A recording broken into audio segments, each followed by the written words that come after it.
Estamos no melhor lugar que Deus pôde reservar para nós, irmãos. É a casa de Deus. Eu sou grato a Deus por isso.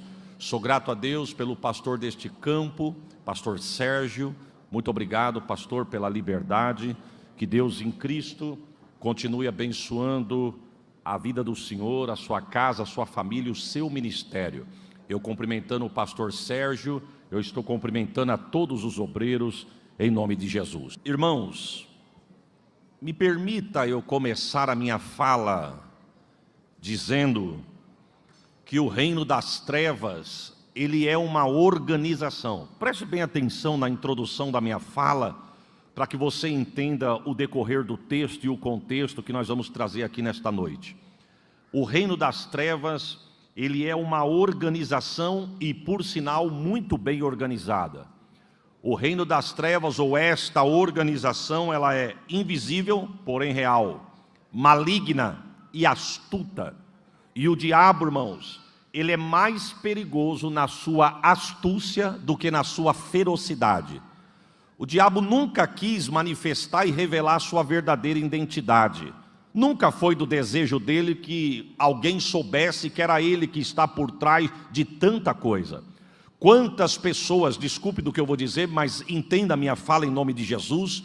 Quantas situações que você conhece, que você pensa que é enfermidade. E na verdade não é enfermidade física, mas é enfermidade espiritual. Pessoas aprisionadas em medicamentos, aprisionadas em mão de médico. E muitas das vezes acham que é uma enfermidade física, mas o inimigo nunca se preocupou de revelar a sua verdadeira identidade escondido atrás desse processo.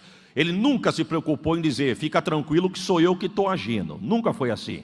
Porque sempre foi do papel do adversário esconder a sua verdadeira identidade. E isso é uma astúcia do inimigo. E nessa astúcia, nesta forma astuta dele trabalhar, ele se torna mais perigoso nesta astúcia do que na sua ferocidade. Eu vou repetir. O diabo, ele é mais perigoso na sua astúcia do que na sua ferocidade. Sempre foi também desejo do inimigo te afastar da presença de Deus. Eu vou falar algo aqui, entenda o que eu digo. O diabo está mais preocupado em te afastar da presença do Deus do que de te tirar da igreja. Eu vou repetir. O diabo está mais preocupado em nos afastar da presença de Deus do que nos afastar da igreja. Pelo amor de Deus, eu não estou falando que não estar na igreja não é importante. Não, senhor. Não distorça a minha fala. Até porque se todo crente soubesse aproveitar essas 3 horas de culto, a vida de muito crente seria diferente. Você sabia que esse culto aqui pode mudar a tua noite? Você sabia que esse culto aqui pode mudar a tua semana? Você sabia que esse culto aqui pode mudar a tua história? Você sabia que o culto de hoje aqui pode mudar a sentença que já foi decretada no mundo espiritual ao teu favor? Eu não estou falando isso para você dar glória, até porque só dá glória quem tem glória para dar. Mas eu tenho uma palavra de Deus aqui. O culto de hoje, Deus fecha a sepultura, Deus quebra cadeado, Deus abre porta de prisão, Deus quebra arco, corta lança, queima carro no fogo. E ainda diz: aquietai-vos e sabei que eu... Se todo crente soubesse aproveitar essas 2 horas de culto, a vida de muito crente seria diferente.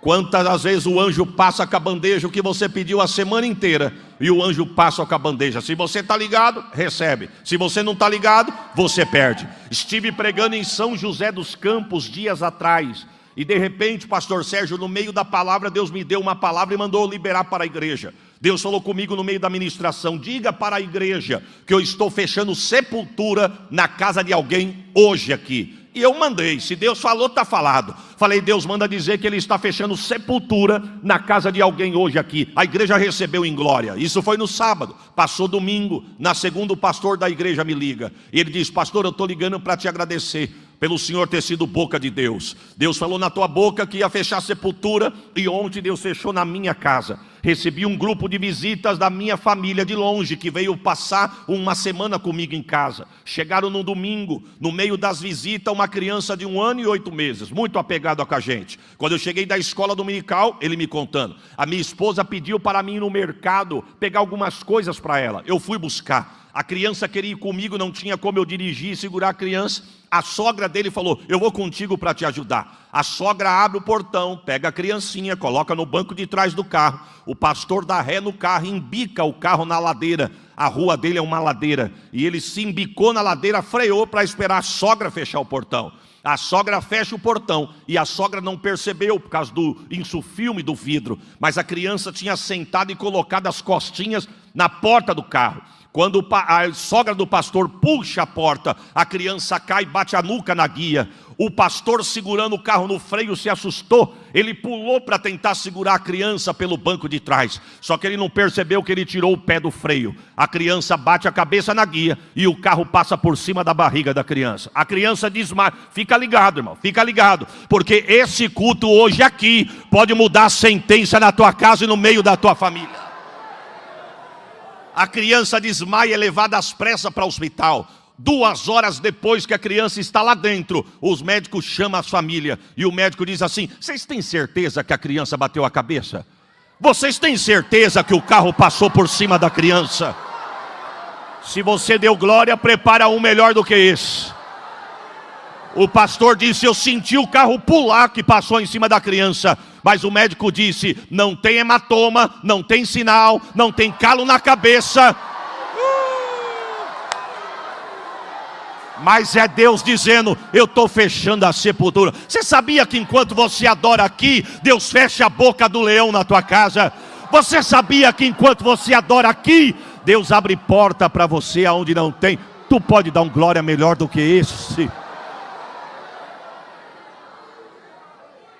Então eu quero que os irmãos entendam que não faz parte da minha fala dizer que não é para vir para a igreja, pelo amor de Deus. O que eu quero dizer para os irmãos é que o diabo está mais preocupado em nos tirar da presença de Deus do que nos tirar da igreja. Até porque estar na igreja não significa estar na presença de Deus. É por... Oh, glória! Senhor, levei tanto tempo para vir aqui, mas eu preciso deixar uma palavra neste altar. Preste atenção, estar na igreja não significa que está na presença de Deus. É por isso que você vai ver pessoas que não entendem dizer assim: mas não canta, mas não é da igreja. Pessoas na igreja com mau testemunho aí fora, e o ímpio diz assim: mas não prega, mas não é crente, mas não canta, mas não toca. Pode tocar, pode pregar, pode dirigir, pode reger, pode fazer o que for. Isso não significa que está na presença de Deus. É por isso que a Bíblia vai dizer que aquele dia será um dia de surpresa. É por isso que a Bíblia vai dizer que naquele dia alguém vai dizer assim: eu preguei no teu nome, mas vai ouvir, mas eu não te conheço. Eu cantei em teu nome, mas eu não te conheço. Eu expulsei, orei, Jesus curou em teu nome, mas eu não te conheço. Por quê? Porque estar na igreja, cantar, pregar, tocar, trabalhar, não é sinônimo de estar na presença de Deus. Então, o diabo está mais preocupado em te tirar da presença de Deus do que te tirar da igreja. E é o que está acontecendo com Israel. Num sapatinho de pelica, num sapatinho de algodão, de uma forma sorrateira, astuta, o diabo está tirando Israel da presença de Deus. Quem é o rei da ocasião? A Bíblia vai dizer que é Acabe.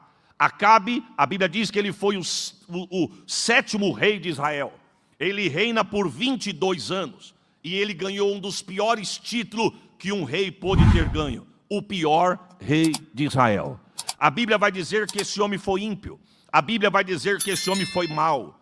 A Bíblia vai dizer que esse homem foi idólatra. A Bíblia chama este homem de perverso. E tem um ditado aí fora que diz que o que é ruim pode piorar se a gente não prestar atenção. E aqui piorou. Porque além dele ter todas essas más características, ele ainda se casa com Jezabel. Ou seja, o que era ruim ficou pior. Jezabel, filha do rei dos Sidônios, sacerdotisa do templo de Baal. Jezabel foi a responsável de propagar Baal no território de Israel. Ela trouxe toda a sua bugiganga e todos os seus profetas com ela de Sidom e começou a pregar em Israel. Sabe por que a vossa sementeira não está produzindo?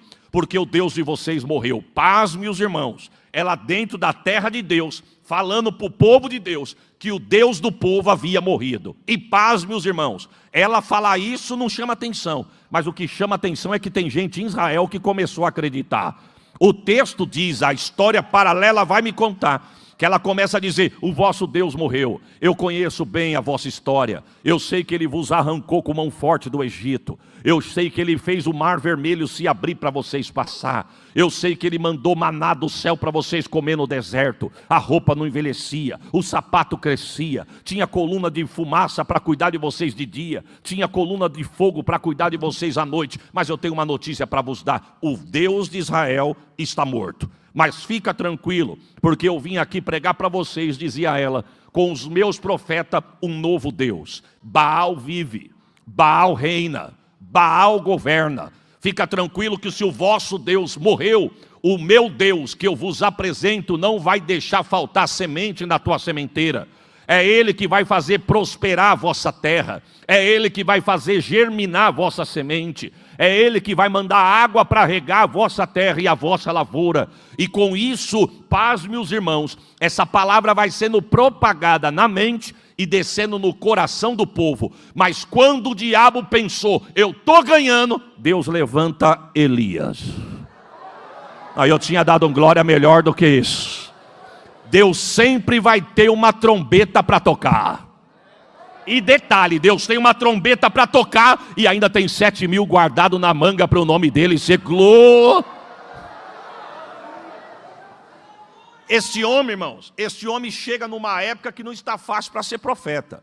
E eu não estou falando que sempre foi fácil, pelo contrário, não é fácil ser profeta. Mas eu estou falando de uma época em que Jezabel, quem se levantava para profetizar contra a casa dela, a fala dela, o reino dela, ela mandava bater, ela mandava prender, ela mandava matar. Mas o texto começa a falar desse homem no verso 1 do capítulo 17. A história vai dizer que este homem aparece. E o texto começa a chamá-lo de Elias o Tisbita. 1 Reis, capítulo 17, versículo 1. Tisbita não é o seu sobrenome. Tisbita é da onde ele era. Ele era da terra de Tisbe. Tisbe, uma terra tão pequena, tão insignificante, que nem no mapa da geografia da época saiu Tisbe. Aí eu aprendo uma coisa: de uma terra pequena, de uma terra desconhecida, um homem desconhecido, Deus levanta ele para fazer uma grande obra. Nota de rodapé: Deus não precisa de estrela para o nome dele ser glorificado. Só tem lugar para a estrela brilhar onde não tem lugar para o sol da justiça. Porque aonde o sol da justiça brilha, a estrela não sai nem na foto. Nós viemos aqui para adorar, para louvar, para bendizer aquele que é, aquele que pode, aquele que tem, aquele que está, aquele que vive. Alabachori calamanai. Ele chega, e a Bíblia diz, irmão, olha como ele chega pregando. Ele chega dizendo assim, ó: vive o Senhor. Por que ele aparece dizendo vive o Senhor? Parece pouco, né? O homem se apresenta dizendo vive o Senhor. Ô profeta, o senhor não tem outra palavra não? Israel está pegando fogo, você veio com uma mensagem muito fraca. Mas a mensagem não é fraca não, a mensagem é poderosa. Sabe por que ele aparece dizendo vive o Senhor? Porque Jezabel estava pregando que Deus estava morto. E de repente ele aparece, vive o Senhor. Alguém diz, mas estão falando que ele morreu. Outro diz, mas ele não morreu não. Acabe diz, ele morreu. Elias disse, ele está tão vivo. Ele está tão vivo que eu estou aqui. Ele está tão vivo que eu estou de pé. Ele está tão vivo. Oh, glórias ao nome de Jesus.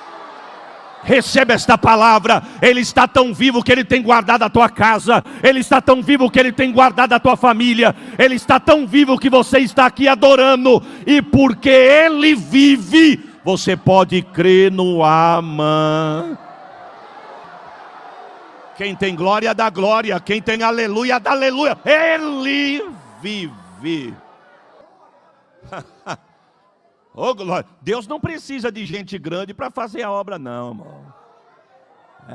Porque paz, meus irmãos, aqui não acontece isso, é só lá nas minhas bandas. Tem gente que Deus usa no louvor, aí se sente porque louva. Aí Deus é tão tremendo que na manga ele tem quem louva e toca. Aí tem gente que se acha porque louva e toca. Deus levanta quem canta, louva e prega. Deus sempre vai ter alguém melhor do que nós todos juntos. A glória é dele. A casa é dele. Irmãos, sabe por que tem esses medalhões nos altares de muitas igrejas? Porque nós damos ibope para eles. Nós somos culpados desses medalhões intergalácticos da fé nos nossos altares. Querem brilhar tanto, mas querem brilhar tanto, que se nós não vigiar, tira a glória de Jesus e recebe a glória para si. Mas eu fico com o que disse João Batista. Um dia chegaram em João Batista para dar uma alfinetada dele e disseram assim: ô João, sabe por que está faltando gente no teu culto aqui na congregação do deserto? Primeiro, aquele que você batizou lá no Jordão, que você nos apresentou como Cordeiro de Deus, está arrastando multidão. Você sempre pregou dizendo que não era para a gente sentar com pecador, pois ele senta com pecador. Você sempre pregou dizendo que não era para comer junto com eles, pois ele come junto com eles. Eles se alegram com eles. E detalhe, lá tem milagre, hein? Lá cego enxerga, paralítico anda, mudo fala. Aqui a tua mensagem é só machado na raiz, é só raça de víbora, é só arrependei-vos. Quando pensaram que iam cutucar João, João disse: eu nunca falei para vocês que eu sou alguma coisa. Eu só sou amigo e vou dar uma notícia: convém que ele cresça e que eu diminua. Elias apresenta-se dizendo: ele vive em cuja presença eu estou. Sabe o que ele está dizendo? Ele está tão vivo que eu não sei vocês. Ele está falando para Israel, mas ele está tão vivo que eu estou na presença dele. E para vocês saberem que eu estou na presença dele, assim eu mando uma palavra: não vai chover e nem vai cair orvalho do céu debaixo da minha palavra. Que ousado, irmão. Você já viu alguém sacar alguma coisa se não depositou? Você já viu alguém ter direito de saque se não guardou?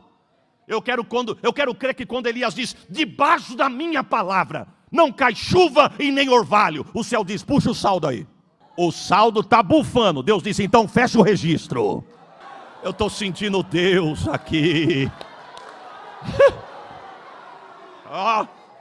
Esse homem, pastor, não fechou só a torneira não, porque se fechar a torneira da frente, tem a torneira dos fundos, não é assim? Mas ele falou: fecha o registro. Eu quero ver da onde vai sair água. No tempo de estiagem, irmãos, você conhece isso. Como a área dos irmãos é úmida, né?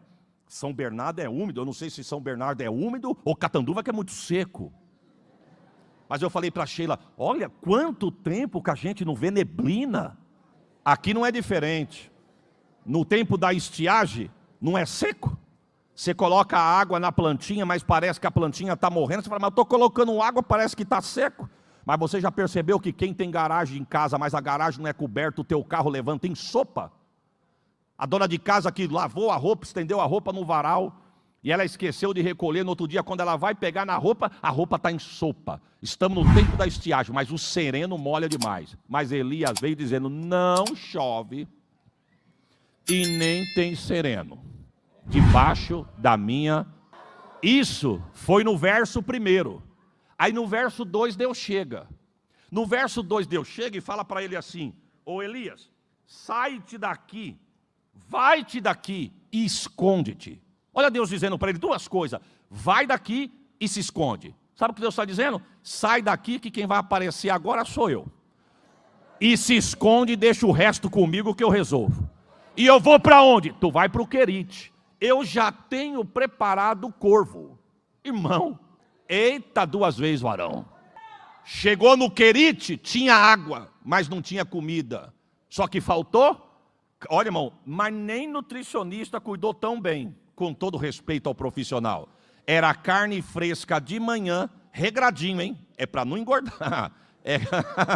É carne fresca. Ô Senhor, quando eu vi o Alessandro agradecendo os irmãos da cozinha, eu disse: Senhor, prepara esta porta agora no fim do dia. Mas eu senti que a nuvem andou para o meu lado. Carne fresca de manhã, carne fresca à tarde. E água correndo a monte no ribeiro. O garçom não era talvez um dos melhores, mas o corvo chegava. Agora deixa eu fazer uma pergunta para os irmãos.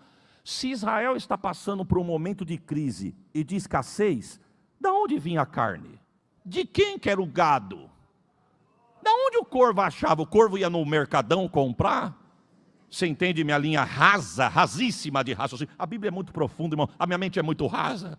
Você entende da onde vinha a carne? Você sabe? Sabe o endereço? Nem eu. Mas um comentarista vai dizer que acredita-se que um dos lugares prováveis que o corvo achava carne fresca 2 vezes por dia era na despensa lá no palácio de Acabe. Enquanto Acabe estava capturando o profeta estava comendo da mesa do palácio. Porque Deus vai prover. Receba esta palavra. Deus vai prover. Aonde Deus mandou ele? No Querite. Querite, irmãos, no hebraico quer dizer Shavat.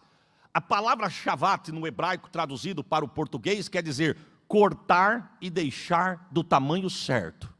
Porque ser profeta, ter título, pode ser bom. Mas para se encaixar, tem que ser podado. E aí é onde entra muitos que não querem. Ser podado e deixar do tamanho certo. A pergunta é, por que, pastor? Porque Deus estava trabalhando em Elias, irmãos, para depois trabalhar através de Elias. Eu vou repetir, não precisa dar glória não, precisa guardar. Deus estava trabalhando em Elias, para depois trabalhar através de Elias, porque o capítulo 18 vinha vindo.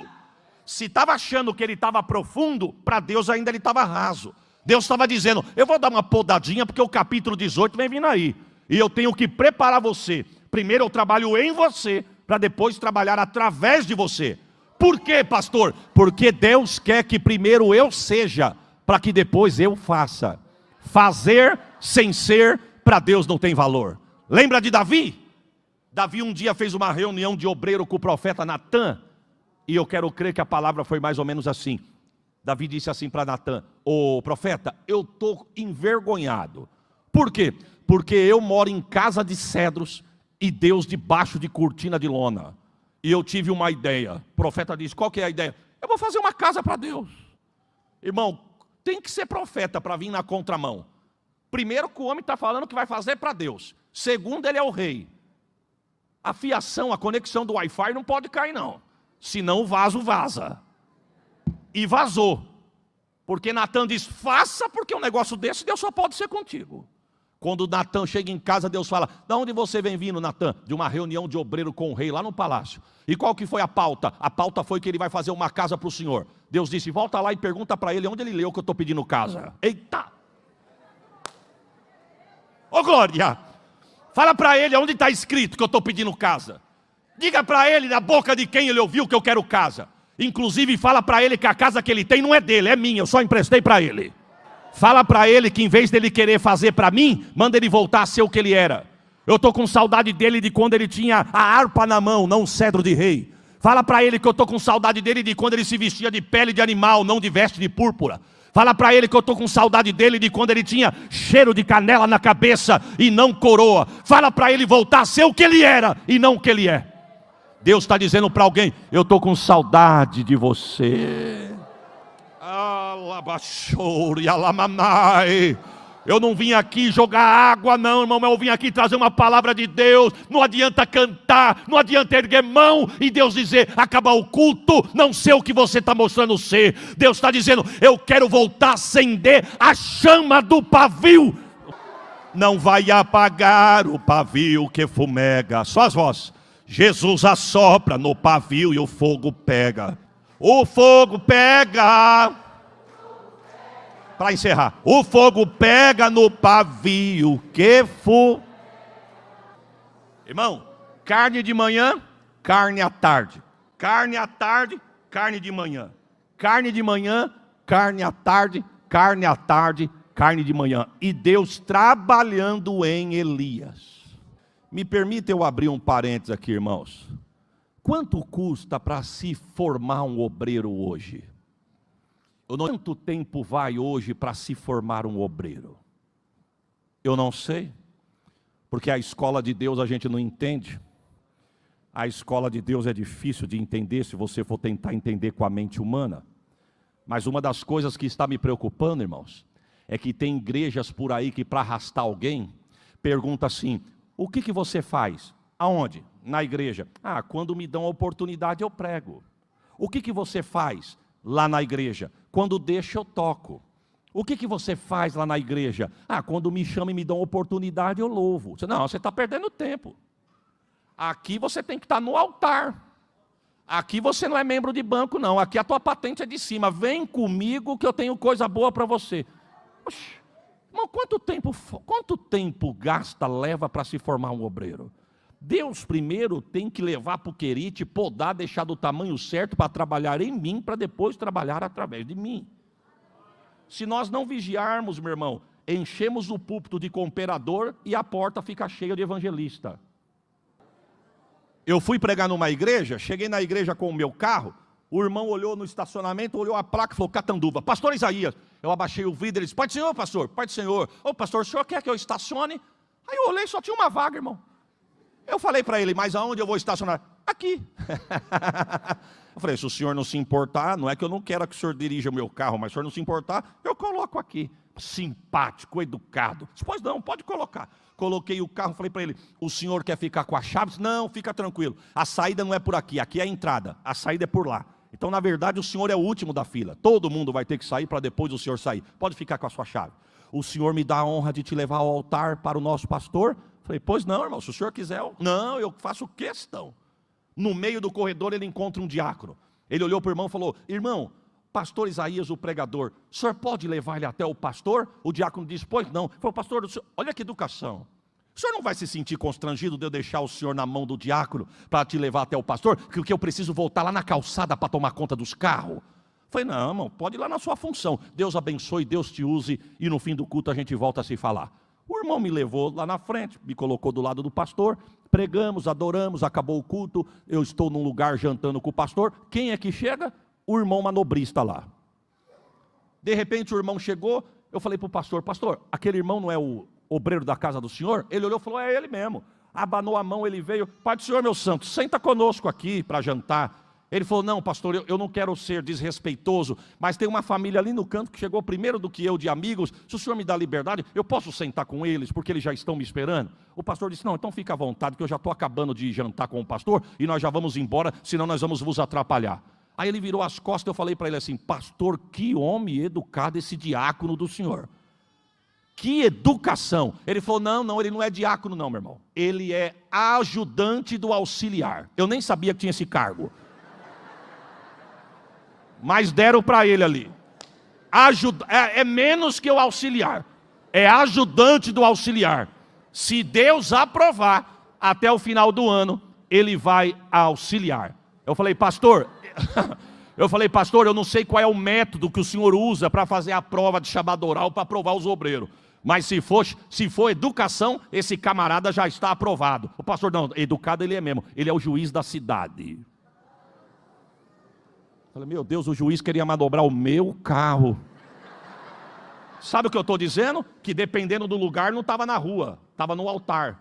Porque tem gente subindo no altar, com todo respeito à minha palavra, viu irmão? Eu venho debaixo do sangue de Jesus, por causa de título, de amizade, política de amizade, por causa de olerite, por causa de patente. Mas eu quero te dar uma notícia, melhor do que posição, é ter o nome escrito no livro da vida. E chegar no céu. Então não fica correndo atrás de proposta não. Eu estou aqui há tanto tempo, tem gente que chegou depois, passou na minha frente. A porção dele é uma, a tua é outra. E louvado seja o nome do Senhor. Oh glória. Irmão, chega uma hora que o ribeiro seca. Quando o ribeiro seca, Deus vai falar com Elias lá no Querite. Elias, o tempo de Querites acabou. Quem sabe Elias disse, agora minha vida vai mudar. E para onde eu vou? Agora tu vai para Serepta. Irmãos, eu nunca vi um ministério com tantos altos e baixos na chamada como o de Elias. Perceba que do anonimato ele já foi para o palácio. Do palácio Deus manda ele para o deserto. E para o deserto manda para uma terra estranha. Meu Jesus, vai descer de cargo assim lá em 1 Reis capítulo 17. Não, eu nunca vi ter uma chamada tão rápida de palácio. Cresceu, já apareceu no palácio. O palácio não durou 15 minutos. Falou, não, agora sai, vai para o deserto. Quando ele pensa, o negócio está ficando estreito no deserto, Deus diz, agora vai para Serepta. Pode parecer pouco, né, irmãos? Mas Serepta era um território de Sidom. Era um território pagão. Todo judeu ortodoxo, como acreditamos que Elias era ortodoxo e conservador, diz a história que todo judeu desse perfil erguiam as mãos de manhã e com as mãos erguidas para o céu dizia, Jeová, Eu te agradeço porque eu não nasci mulher, não sou viúva, não sou estrangeiro e não sou leproso. Pois Deus manda ele numa terra estrangeira, ser cuidado por uma mulher, e o texto diz que ainda ela é viúva. É Deus trabalhando em Elias, para depois trabalhar através de Elias. E sabe o que Deus diz para ele? Vai lá que já tem uma mulher preparada, é viúva, para cuidar de você. Agora, se você ler o texto, quando Deus diz assim, tem uma mulher já preparada, viúva, para cuidar de você, dá a impressão que ele ia chegar lá em Serepta e ia ter uma viúva para dizer assim, sonhei com você, eu tive uma visão, eu sonhei mesmo que chegava um homem no seu perfil e uma voz dizia, cuida do meu servo.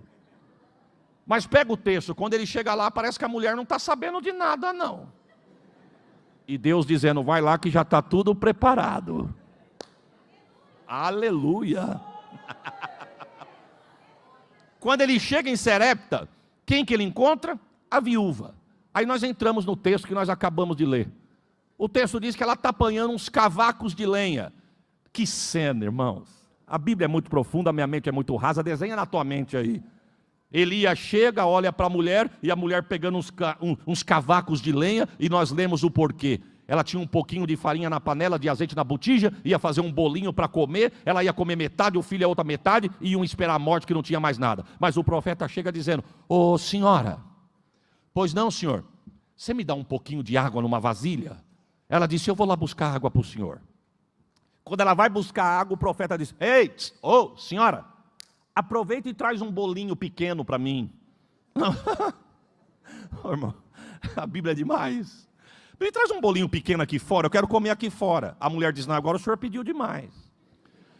Porque o senhor percebeu que eu só estou pegando 2 cavacos de lenha. Por que o texto diz que ela está pegando 2 cavacos de lenha? Porque ela tinha tão pouco para cozinhar que se ela acende no fogo alto, seca. Ela disse, ó, eu pego 2 cavacos de lenha, porque eu tenho um pouquinho de farinha na panela e de azeite na botija. Eu vou fazer sim um bolo pequeno, mas não é porque eu quero pequeno, é porque tem só o pequeno. Mas já está combinado que eu vou comer metade e meu filho vai comer outra metade. E o que nos resta é a morte. O profeta disse, então, vai lá e faz do jeito que você falou, mas primeiro traz para mim.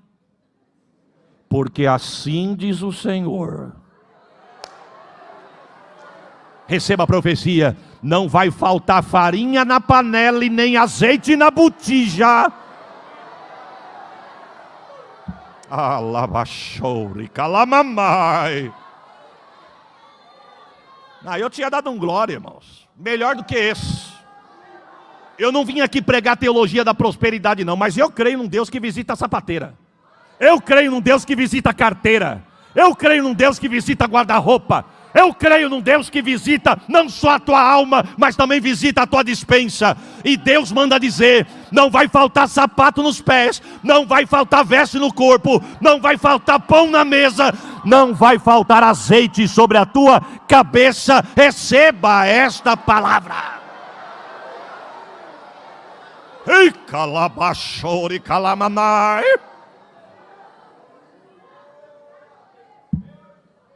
Ela vai lá e faz. Ela obedece o profeta. E ela faz. Ele já fica por ali mesmo, irmão. Sabe quanto tempo durou o cuidado desta mulher para com Elias? Numa dieta de farinha e azeite?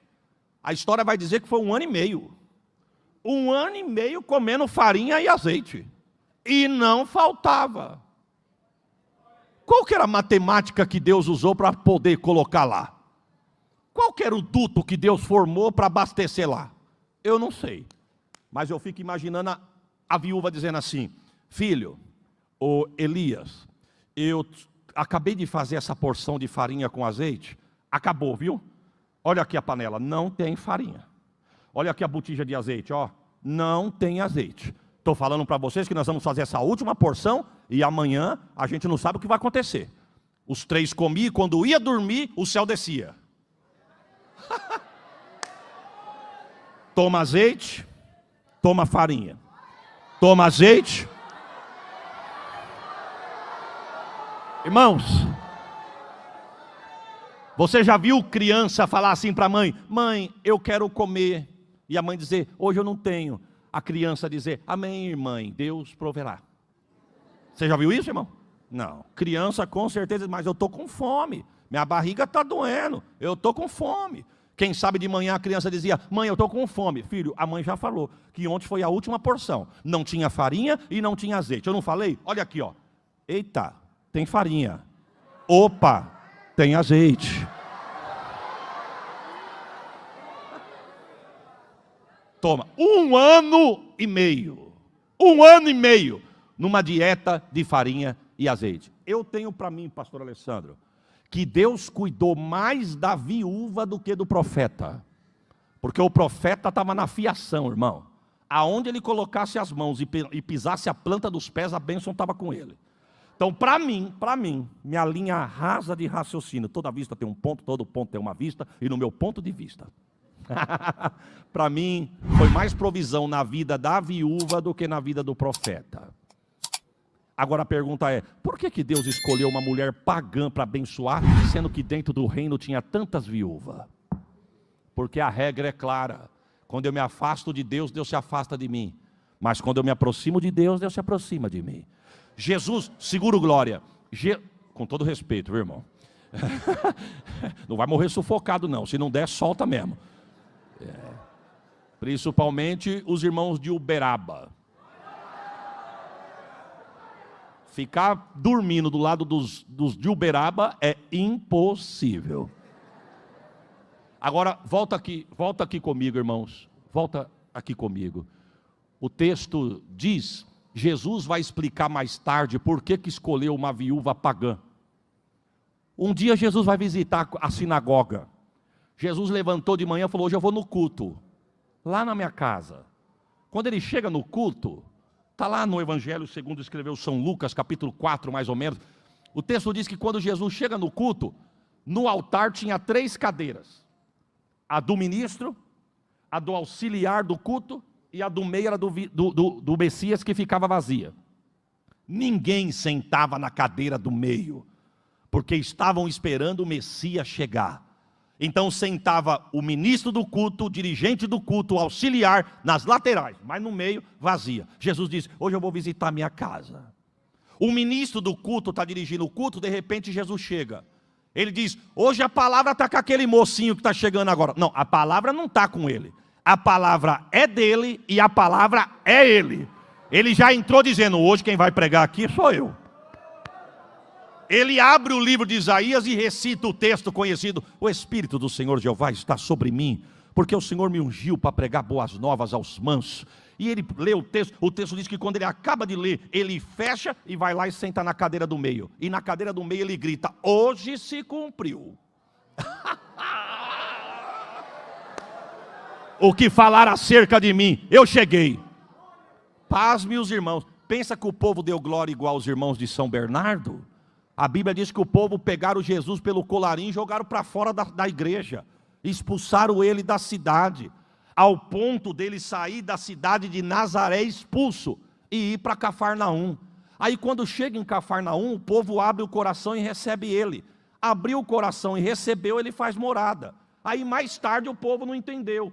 Começaram a criticar Jesus. Criticaram Jesus dizendo assim, ei, por que você só faz milagre em Cafarnaum? Por que você só faz milagre em Cafarnaum? Cafarnaum parece que virou os palcos dos teus milagres. Só que eles esqueceram que lá atrás, no capítulo 4, tinham expulsado Jesus de Nazaré. Jesus disse, eu fui expulso de Nazaré, mas aqui em Cafarnaum eu fui recebido de braços abertos. Então é aqui que eu vou habitar. Aonde tem coração aberto, é impossível Deus não operar, irmãos. Por isso que escolheu a viúva. Porque eu disse aos irmãos no começo da minha fala, que o povo de Israel estava longe de Deus. Deus foi lá e escolheu a viúva e cuidou da viúva. Porque Deus cuida. Deus cuida. Deus cuida. Deixa eu abrir um parênteses aqui, irmão. Eu fui pregar em uma cidade do interior de São Paulo, na região de Ribeirão Preto. Não vou me aprofundar muito, senão o irmão pode ver e vai entender. Eu preguei lá sábado à noite, domingo de manhã e domingo à noite. No domingo de manhã um irmão chegou em mim e falou assim para mim, pastor Isaías, eu tenho um terno novo para te dar. Jesus mandou eu te dar o terno. eu confesso que eu pensei no coração, Senhor, será que é o Senhor mesmo? Porque faz 15 dias que Deus me deu 4 ternos. Será que Jesus está achando que está faltando terno?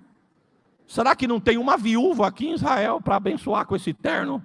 Os irmãos entendem? Não estou desprezando, mas estou com aquela cara de profeta. Amém, querido, amém. Pastor, eu fui lá na loja, olhei, eu amei o terno. Eu medi o terno, fiz a barra do terno, fiz a cintura do terno, eu nunca usei. Depois que eu coloquei no guarda-roupa, eu nunca usei o terno. Só usei a calça para provar lá na loja. E eu não entendia por quê. Minha esposa falou para mim várias vezes, você não vai usar o terno novo? Eu não gostei desse terno. Falei, e por que você comprou? Não sei, eu estou sentindo que esse terno não é meu. E ontem o Senhor pregando, Jesus mandou eu dar o terno na tua mão. O Senhor vai amar. Posso trazer no culto de hoje à noite? Claro que pode. Ô glória 2 vezes, irmã.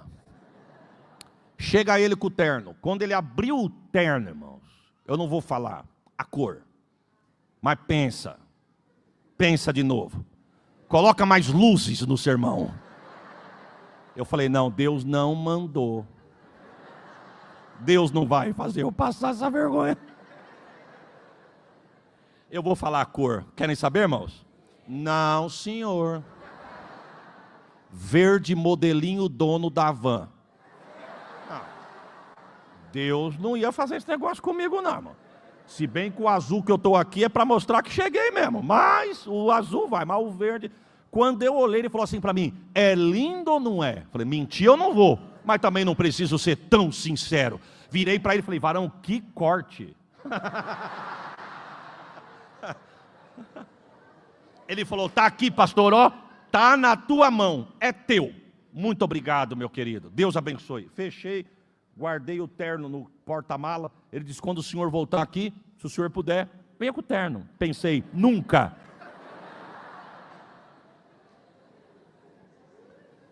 Estou voltando para casa e no meio do caminho apareceu uma placa da cidade aonde mora uma parente minha.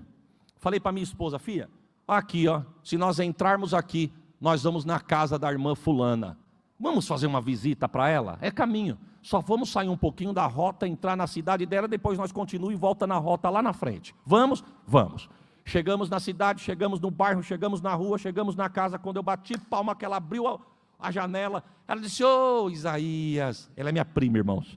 Ela veio, me abraçou, falou, ô filho, que bênção. A Sheila está aí, as crianças, abraçou a gente, vamos entrar. Ela disse, olha, ela me chama de Zá. Ela disse, Zá, você não tem noção como Deus está trabalhando na minha casa. Você sabe que minha filha casou, o meu genro nunca foi crente, pois foi na igreja, seguro glória, pois foi na igreja, aceitou Jesus, quer se batizar e diz que quer ser pregador. Assiste os teus vídeos que a gente já não aguenta mais. E falou, eu quero ser pregador. E no meu primeiro salário eu quero comprar um terno.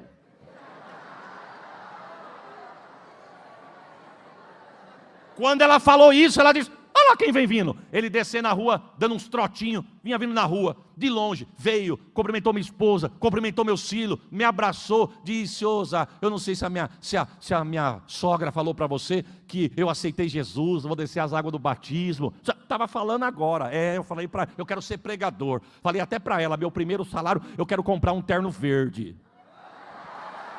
Eu dava um glória por esta palavra. Eu achei que o terno era para mim, mas Deus estava me usando que nem o peixe com a moeda na boca. Vai lá e leva a moeda para o meu servo. Prepare um glória. Deus vai prover na tua casa. Ei, calabachou.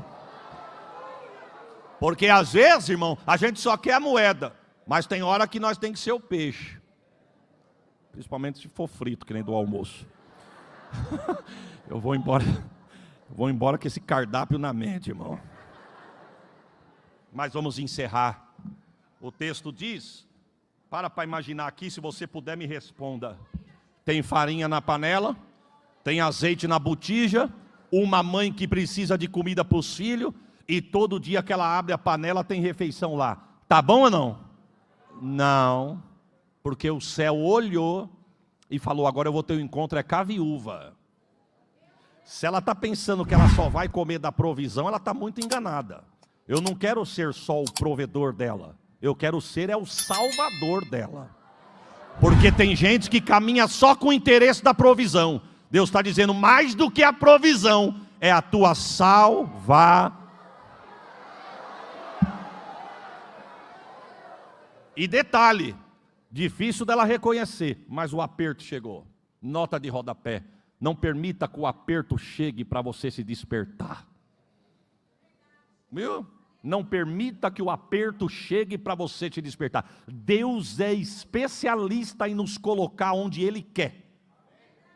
A gente pode bater o pé dizendo, eu não vou, eu não faço, eu não quero, para mim não adianta, eu quero ver quem é que faz. Quer ver? Quer ver? Se Jesus tivesse falado para os discípulos lá na travessia do mar, no meio da tempestade lá, entremos no barco, passemos para outra banda. Os discípulos disseram, eita, Jesus já mostrou que faz muito. Esta oração é um clamor de proteção divina e confiança no Senhor, fundamentada na palavra de Deus. Ela convida a se refugiar no abrigo do Altíssimo, reconhecendo que Ele é poderoso para guardar e livrar de todo o mal. A oração fortalece a fé para enfrentar perigos, medos e adversidades, assegurando segurança, livramento e paz sob as asas do Senhor. Salmo 91, versículo 1. Aquele que habita no esconderijo do Altíssimo, à sombra do Onipotente descansará. 2. Direi do Senhor, Ele é o meu Deus, o meu refúgio, a minha fortaleza, e nele confiarei. 3. Porque Ele te livrará do laço do passarinheiro, e da peste perniciosa. 4. Ele te cobrirá com as suas penas, e debaixo das suas asas estarás seguro, a sua verdade será o teu escudo e broquel. 5. Não terás medo do terror de noite, nem da seta que voa de dia. 6. Nem da peste que anda na escuridão, nem da mortandade que assola ao meio-dia. 7. 1000 cairão ao teu lado, e 10.000 à tua direita, mas tu não serás atingido. 8. Somente com os teus olhos olharás e verás a recompensa dos ímpios. 9. Porque tu, ó Senhor, és o meu refúgio. No Altíssimo fizeste a tua habitação. 10. Nenhum mal te sucederá, nem praga alguma chegará à tua tenda. 11. Porque aos seus anjos dará ordem a teu respeito, para te guardarem em todos os teus caminhos. 12. Eles te sustentarão nas suas mãos, para que não tropeces em alguma pedra. 13. Pisarás o leão e a cobra, calcarás aos pés o filho do leão e a serpente. 14. Porque ele me amou, eu livrarei, pô-lo-ei em retiro alto, porque conhece o meu nome. 15. Ele me invocará, e eu lhe responderei, e estarei com ele na angústia dela o retirarei, e o glorificarei. 16. Fartá-lo-ei com longura de dias, e lhe mostrarei a minha salvação.